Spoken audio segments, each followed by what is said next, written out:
आज जो मन बार बार भारी हो जाता है, जो सोच सोचकर थक जाता है, जो हर आने वाले कल को लेकर डर में जीता है, उससे श्री कृष्ण बहुत प्रेम से कहते हैं, सुनो, तुम जिस चिंता को अपने हृदय से चिपकाए बैठे हो वह तुम्हारी नहीं है, वह केवल तुम्हारे अहंकार की उपज है। तुम सोचते हो सब कुछ तुम्हारे हाथ में है, इसलिए घबराते हो, डरते हो, टूटते हो। लेकिन सत्य यह है कि जो तुम्हारे हाथ में नहीं है उसके लिए चिंता करना आत्मा को कमजोर करना है, और जो तुम्हारे हाथ में है उसके लिए चिंता नहीं, केवल कर्म चाहिए।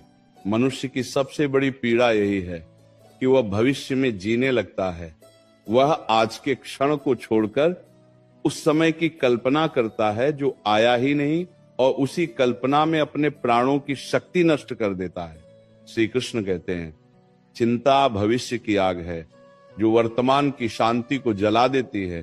तुम सोचते हो कि चिंता करने से सब ठीक हो जाएगा, नहीं, चिंता करने से केवल मन कमजोर होता है, निर्णय भ्रमित होते हैं और आत्मा थक जाती है। जिस दिन तुम ये समझ जाओगे कि जो होगा वही होगा और जो नहीं होना है उसके लिए लाख चिंता भी व्यर्थ है, उसी दिन तुम्हारे भीतर शांति का जन्म होगा।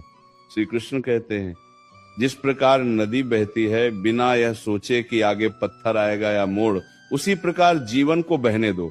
हर मोड़ पर डरना जीवन नहीं है। तुम्हारी चिंता का मूल कारण यह है कि तुम परिणाम से बहुत अधिक जुड़ गए हो। तुम कर्म से नहीं डरते, तुम परिणाम से डरते हो। तुम ये नहीं सोचते कि आज क्या करना, तुम ये सोचते हो कि कल क्या होगा, और यही सोच तुम्हें भीतर से खोखला कर देती है। श्री कृष्ण कहते हैं, जिसने कर्म को पूजा बना लिया उसके जीवन से चिंता अपने आप विदा हो जाती है। जो मन बार बार पूछता है अगर ऐसा हो गया तो, अगर वैसा हो गया तो, वही मन सबसे अधिक दुखी रहता है, क्योंकि वह उन दुखों को भी जी लेता है जो कभी आने ही नहीं हैं। सोचो कितनी अजीब बात है, जो हुआ नहीं उसके लिए भी तुम रोते हो और जो अभी है उसकी कदर भी नहीं करते। श्री कृष्ण कहते हैं, चिंता करने वाला व्यक्ति वर्तमान में नहीं जीता, वह या तो बीते हुए कल में फंसा रहता है या आने वाले कल से डरता रहता है, और जो वर्तमान से कट गया वह जीवन से कट गया। वर्तमान ही जीवन है, इसी क्षण में सांस है, इसी क्षण में शक्ति है, इसी क्षण में समाधान है। जब मन बहुत अधिक सोचने लगे तब स्वयं से एक प्रश्न पूछो, क्या मेरी चिंता से परिस्थिति बदल जाएगी? यदि उत्तर नहीं है तो फिर यह चिंता क्यों, और यदि उत्तर हां है तो फिर चिंता नहीं, कर्म करो, क्योंकि चिंता कभी समाधान नहीं देती, समाधान केवल कर्म देता है। श्री कृष्ण कहते हैं, जिसने अपने मन को संभाल लिया उसने संसार को जीत लिया, लेकिन जिसने संसार को संभालने की कोशिश की उसका मन बिखर गया। तुम हर किसी को खुश नहीं कर सकते, तुम हर परिस्थिति को अपने अनुसार नहीं मोड़ सकते, तुम हर परिणाम को नियंत्रित नहीं कर सकते, और यही सत्य स्वीकार कर लेना ही मुक्ति है। चिंता करने वाला मन हमेशा ये भूल जाता है कि जिसने कल संभाला था वही आज भी संभाल रहा है। जिस शक्ति ने अब तक तुम्हें गिरने नहीं दिया वो आगे भी थामे रखेगी, लेकिन तुम भरोसा छोड़ देते हो और डर पकड़ लेते हो।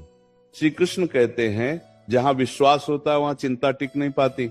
जब भी मन घबराए, जब भी हृदय भारी हो, जब भी लगे कि सब कुछ बिखर रहा है, तब एक पल रुक जाना, आंखें बंद करना, गहरी सांस लेना और स्वयं से कहना, मैं अकेला नहीं हूं, जो मेरे साथ है वह सब देख रहा है, और जो सब देख रहा है वह सब संभाल भी रहा है। तुम्हारी चिंता यह बताती है कि तुम भविष्य को अपने हाथ में लेना चाहते हो, लेकिन भविष्य ईश्वर के हाथ में है और वर्तमान तुम्हारे हाथ में है। तो वर्तमान को सुंदर बनाओ, भविष्य अपने आप सुंदर हो जाएगा। ये प्रकृति का नियम है। श्री कृष्ण कहते हैं, ज्यादा सोचने वाला व्यक्ति ज्यादा दुखी होता है, और जो विश्वास करना सीख लेता है वो भीतर से हल्का हो जाता है।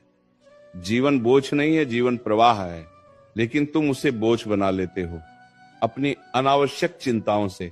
ये मत सोचो कि जो हो रहा है वह गलत हो रहा है। कई बार जो तुम्हें